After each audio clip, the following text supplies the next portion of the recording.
In this video, I'm going to show you how to turn YouTube video into a short. That is quite simple and easy to do, so let's begin. And first, open up YouTube application, and now all you have to know that this feature works just with your videos. So first, tap at your channel icon, then you can hit there where it says your channel, and now you can scroll down and select some video. I'll tap on that one, and from here all you have to do is tap here where it says create, and then just tap on edit into a short.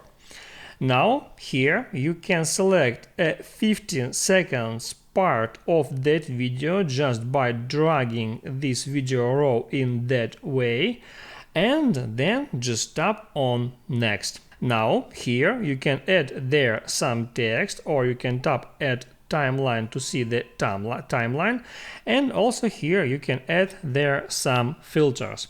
Then tap on next, and here you can add there some caption for your short, and then just tap at upload short to upload it to your channel and share it with your followers.